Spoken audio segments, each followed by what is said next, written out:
नमस्कार दोस्तों, आपका अपना YouTube channel Saurabh Kumar classes में स्वागत है।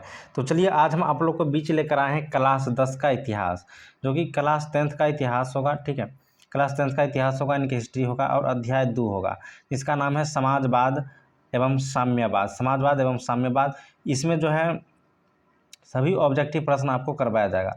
सभी ऑब्जेक्टिव प्रश्न इसमें इस वीडियो में आपको लिया जाएगा, तो वीडियो पर लास्ट तक बने रहिएगा। तो प्रश्न इस प्रकार से पूछा जाता है। पहला प्रश्न है कि वैज्ञानिक समाजवाद का जनक किसे कहा जाता है। वैज्ञानिक समाजवाद का जनक जो है वो कार्ल मार्क्स को कहा जाता है। वैज्ञानिक समाजवाद का जनक किसे कहा जाता है, तो कार्ल मार्क्स को कहा जाता है। अगला प्रश्न है कि लाल सेना का गठन किसने किया। लाल सेना का गठन जो है वो ट्रॉट्स्की ने किया। किसने किया? ट्रॉट्स्की ने किया था।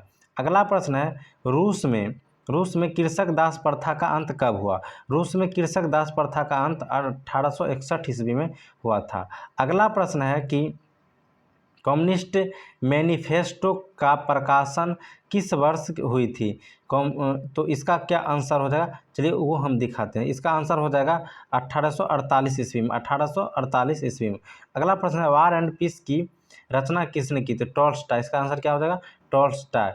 अगला प्रश्न है कि रूस में जार का अर्थ क्या होता है। तो रूस में जार का अर्थ होता है रूस का सम्राट। रूस का सम्राट। कार्ल मार्क्स का जन्म कहाँ हुआ था। कार्ल मार्क्स का जन्म जो है वो जर्मनी में हुआ था। कहाँ हुआ था, जर्मनी में हुआ था। प्रथम इंटरनेशनल बैठक हुआ। प्रथम इंटरनेशनल बैठक जो है वो लंदन में हुआ था। कहाँ हुआ था, लंदन में हुआ था। प्रथम इंटरनेशनल बैठक लंदन में हुआ था।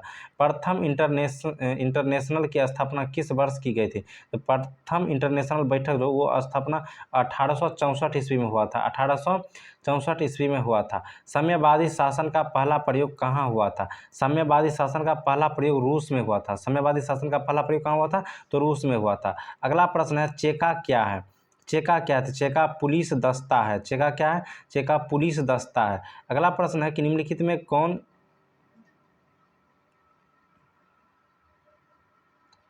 अगला प्रश्न है निम्नलिखित में कौन यूरोपियन समाजवादी नहीं था। निम्नलिखित में कौन यूरोपियन समाजवादी नहीं था। तो इसका आंसर हो जाएगा Karl Marx. Karl Marx European समाजवादी नहीं था। अगला प्रश्न है कि बोल्शेविक क्रांति कब हुई थी। तो नवंबर 1917 ईस्वी में बोल्शेविक क्रांति हुई थी। नवंबर 1917 में बोल्शेविक क्रांति हुई थी। अगला प्रश्न है लेनिन की मृत्यु कब हुई। लेनिन की मृत्यु कब हुई। तो इसका आंसर हो जाएगा 1924 ईस्वी में। 1924 ईस्वी में। अगला प्रश्न है कि अंतर्राष्ट्रीय महिला दिवस कब मनाया जाता है। अंतर्राष्ट्रीय महिला दिवस 8 मार्च को मनाया जाता है। अंतर्राष्ट्रीय महिला दिवस कब मनाया जाता है, 8 मार्च को। अगला प्रश्न है वेस्टलियोस्को की संधि किस देश के बीच हुई थी। तो इसका आंसर हो जाएगा रूस और जर्मनी के बीच। रूस और जर्मनी के बीच। अगला प्रश्न है रूस का पहला समाजवादी कौन था। रूस का पहला समाजवादी जो है वो प्लेखानोव था। वो प्लेखानोव था। कार्ल मार्क्स का जन्म किस वर्ष हुआ था। 1818 ईस्वी में कार्ल मार्क्स का जन्म हुआ था। कार्ल मार्क्स का जन्म कब हुआ था, 1818 ईस्वी में। अगला प्रश्न है कि रासपुटिन कौन था। राष्ट्रपुतिन भ्रष्ट पादरी था। अगला प्रश्न है कि लेनिन ने ब्रेस्टिलियोवस्क की संधि किस राष्ट्र के साथ की थी। तो लेनिन जो है वो जर्मनी के साथ संधि की थी। अगला प्रश्न है नई आर्थिक नीति कब लागू हुई। तो 1921 ईस्वी में नई आर्थिक नीति लागू हुई थी। अगला प्रश्न है कि दास कैपिटल रचना किसने की। कार्ल मार्क्स ने दास कैपिटल की रचना की थी।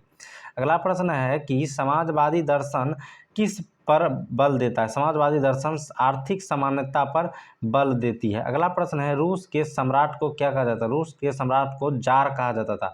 अगला प्रश्न है कि केमिंटन की स्थापना कब हुई थी। केमिंटन की स्थापना कब स्थापना के उद्देश्य क्या था।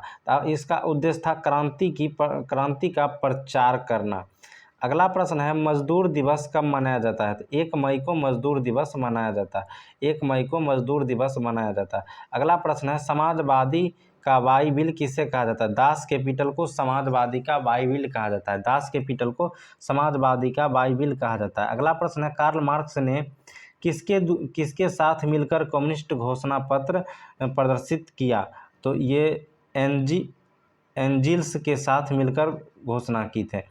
अगला प्रश्न है कि जार निकोलस द्वितीय की पत्नी जरीना किस देश की राजकुमारी थी? इसका आंसर हो जाएगा ऑस्ट्रिया की। जार निकोलस द्वितीय की पत्नी जरीना जो है वो ऑस्ट्रेलिया की राजकुमारी थी।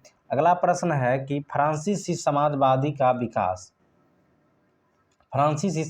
का विकास का जन्मदाता है कौन है? तो इसका आंसर हो जाएगा सेंट साइमन। इसका क्या आंसर हो जाएगा? Saint Simon. अगला प्रश्न है काम के अधिकार को संवैधानिक अधिकार के रूप में सबसे पहले कहाँ मिला था? तो सोवियत संघ में। कहाँ मिला था?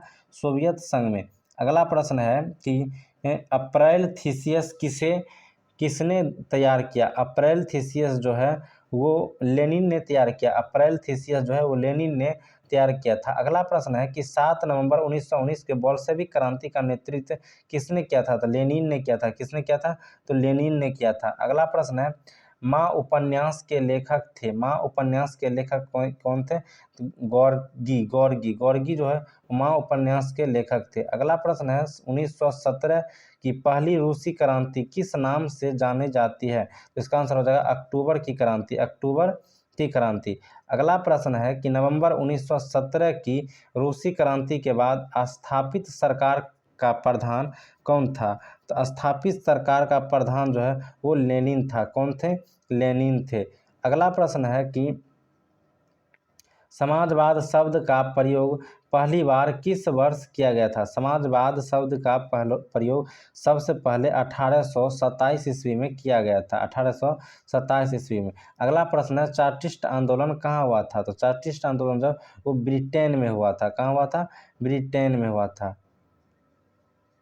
अगला प्रश्न है कि विश्व में साम्यवादी शासन की स्थापना सर्वप्रथम किस देश में हुआ था?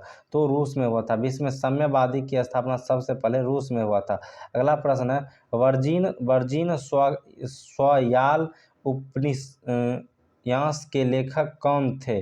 तो इसका आंसर हो जाएगा इवान तुर्गनेव। अगला प्रश्न है कि बोल्शेविक क्रांति का नेतृत्व किसने किया था? बोल्शेविक क्रांति का नेतृत्व लेनिन ने किया था। अगला प्रश्न है कि 1917 की रूसी क्रांति के समय किस जार का शासन था? तो निकोलस द्वितीय को। अगला प्रश्न है कि कोल खोज का योजना किसने आरंभ की? कोल खोज का योजना जो है स्टालिन ने आरंभ की। कोल खोज की योजना स्टालिन ने आरंभ की। अगला प्रश्न है साम्यवादी घोषणा पत्र के लेखक कौन थे? साम्यवादी घोषणा पत्र के लेखक जो है वो कार्ल मार्क्स थे। ठीक है। अगला प्रश्न है कि 1917 की रूसी क्रांति का तत्कालिक कारण क्या था? 1917 की रूसी क्रांति का तत्कालिक कारण क्या था? तो इसका आंसर हो जाएगा प्रथम विश्व युद्ध में रूस की पराजय। प्रथम विश्व युद्ध में रूस की पराजय। तो वीडियो आप लोग को अच्छा लगा होगा तो लाइक जरूर करिएगा। चैनल पर नए चैनल को सब्सक्राइब कर दीजिएगा। हम फिर मिलते हैं अगले वीडियो में।